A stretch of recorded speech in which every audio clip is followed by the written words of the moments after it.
फर्क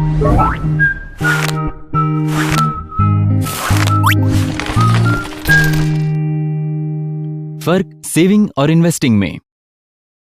तो आप एक बहुत ही मेहनतकश इंसान हैं, अच्छा खासा कमाते हैं, अपने लाइफस्टाइल से बेहद खुश हैं और हाँ, अपनी कमाई में से 20% हर महीने बचा भी लेते हैं। सेविंग्स बहुत अच्छे। अब चलते हैं आपके रिटायरमेंट की तरफ।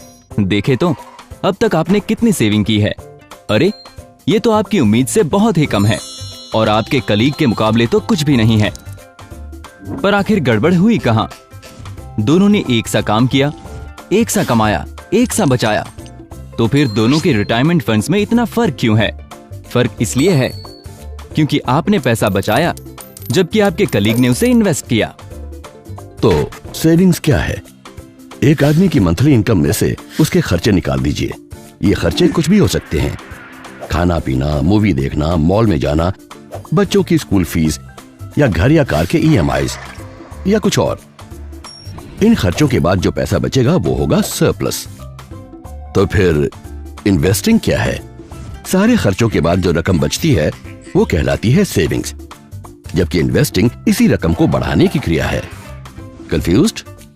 इसे हम इस तरह समझ सकते हैं, आपके पास आम की 100 गुठलियां हैं, यह है आपकी सेविंग्स।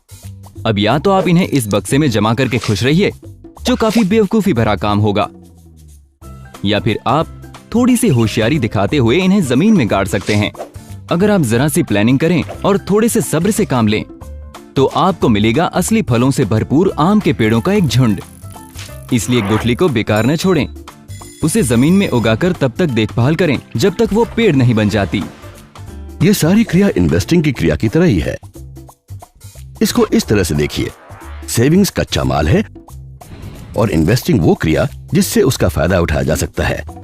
तो शुरुआत सेविंग से करें और फिर उसे सही इन्वेस्टमेंट ऑप्शंस में इन्वेस्ट करके नेक्स्ट लेवल तक पहुंच जाएं। पर ये नेक्स्ट लेवल है क्या और सेविंग्स को वहां तक ले जाने की क्या जरूरत है? मान लीजिए आप अपनी बेटी को 10 साल बाद डॉक्टर बनाना चाहते हैं और उसकी पढ़ाई का कुल खर्चा आज के हिसाब से करीब 50 लाख रुपए का होता है। मतलब अगर आप हर साल 5 लाख रुपए बचाएं, तो 10 साल बाद आपके पास पूरे 50 लाख रुपए जमा हो जाएंगे। सही बात है ना? पर क्या 10 साल बाद भी उसके लिए इतना पैसा काफी होगा? नहीं। तो इसके लिए जिम्मेदार कौन है? इन्फ्लेशन। 10 साल बाद 6% के एवरेज इन्फ्लेशन रेट से उसी पढ़ाई का खर्चा 89 लाख से भी ज्यादा हो चुका होगा। अब या तो आप अचानक हर साल करीब 9 लाख रुपए की बचत करना शुरू कर दें, या फिर अपनी लिमिटेड सेविंग्स को जरा होशियारी और नियमित रूप से हर साल कुछ इस तरह इन्वेस्ट करें ताकि 10 साल बाद आपको आपकी मनचाही रकम मिल सके। जी हाँ, इन्वेस्टमेंट आपकी सेविंग्स को सही दिशा में ले जाकर आपकी हर जरूरत पूरी कर सकता है, ताकि सालों बाद आप अपनी बेटी की मेडिकल एजुकेशन के लिए जरूरी पैसा इकट्ठा कर सकें। सेविंग्स को इन्वेस्टमेंट में बदलने के लिए जिस चीज की बेहद जरूरत पड़ेगी वो है डिसिप्लिन। मामला सिर्फ डेडिकेशन का है, एक लंबी अवधि तक नियमित और सुचारू रूप से सेविंग और इन्वेस्टिंग करना। पैसा खर्च करते समय काफी समझदारी बरतें। अपनी रकम को लक्ष्य ध्यान में रखते हुए इन्वेस्ट करें और लक्ष्य को पाने की समय सीमा निश्चित कर लें। सेविंग्स और इन्वेस्टमेंट एक ही सिक्के के दो पहलू हैं।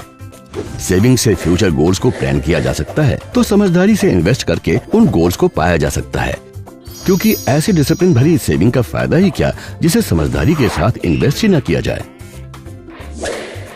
चलिए इस सब पर आखिरी नजर डाल लेते हैं। अपने खर्चों पर काबू रखकर आप बचत कर सकते हैं। नियमित बचत करें, लंबे समय तक करें और उसे सही तरीके से समझदारी के साथ इन्वेस्ट करें। चलिए एक बार फिर आपके रिटायरमेंट की तरफ चलते हैं। वाह, आप तो 65 साल की उम्र में भी ऐश कर रहे हैं। बड़ी आसान सी बात है, बचत करें और इन्वेस्ट करें।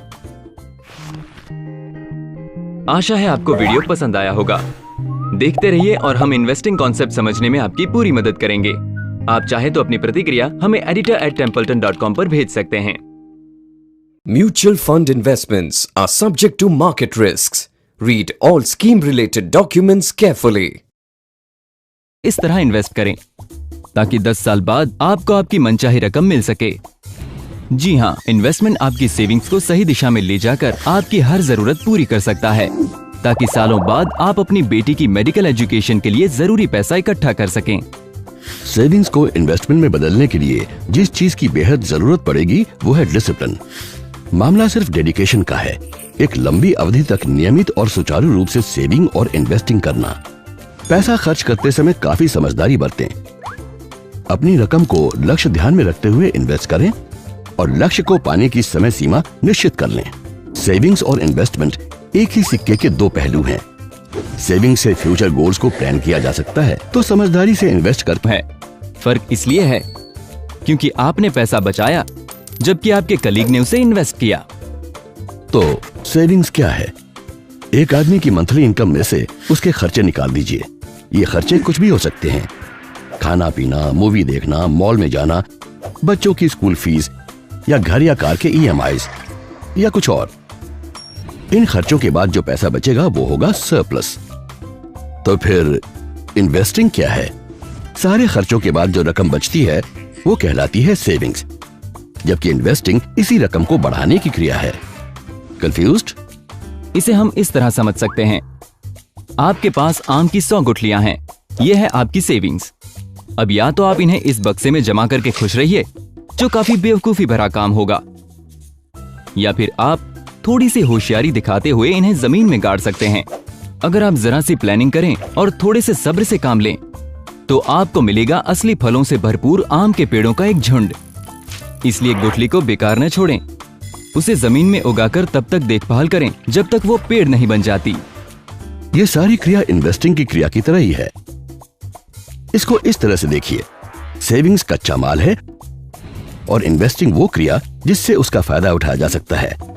तो शुरुआत सेविंग से करें और फिर उसे सही इन्वेस्टमेंट ऑप्शंस में इन्वेस्ट करके नेक्स्ट लेवल तक पहुंच जाएं।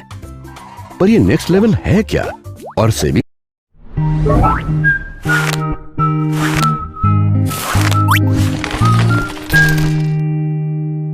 फर्क सेविंग और इन्वेस्टिंग में।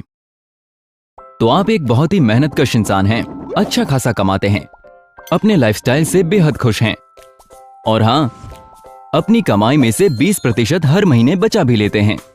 सेविंग्स बहुत अच्छे। अब चलते हैं आपके रिटायरमेंट की तरफ। देखें तो अब तक आपने कितनी सेविंग की है? अरे ये तो आपकी उम्मीद से बहुत ही कम है और आपके कलीग के मुकाबले तो कुछ भी नहीं है। पर आखिर गड़बड़ हुई कहां? दोनों ने एक सा काम किया, एक सा कमाया, एक सा बचाया, तो फिर दोनों के रिटायरमेंट फंड्स में इतना फर्क क्यों? इसको वहां तक ले जाने की क्या जरूरत है? मान लीजिए आप अपनी बेटी को 10 साल बाद डॉक्टर बनाना चाहते हैं और उसकी पढ़ाई का कुल खर्चा आज के हिसाब से करीब 50 लाख रुपए का होता है। मतलब अगर आप हर साल 5 लाख रुपए बचाएं तो 10 साल बाद आपके पास पूरे 50 लाख रुपए जमा हो जाएंगे। सही बात है ना? पर क्या 10 साल बाद भी उसके लिए इतना पैसा काफी होगा? नहीं। तो इसके लिए जिम्मेदार कौन है? इन्फ्लेशन। 10 साल बाद 6% के एवरेज इन्फ्लेशन रेट से उसी पढ़ाई का खर्चा 89 लाख से भी ज्यादा हो चुका होगा। अब या तो आप अचानक हर साल करीब 9 लाख रुपए की बचत करना शुरू कर दें, या फिर अपनी लिमिटेड सेविंग्स को जरा होशियारी और नियमित रूप से हर साल कुछ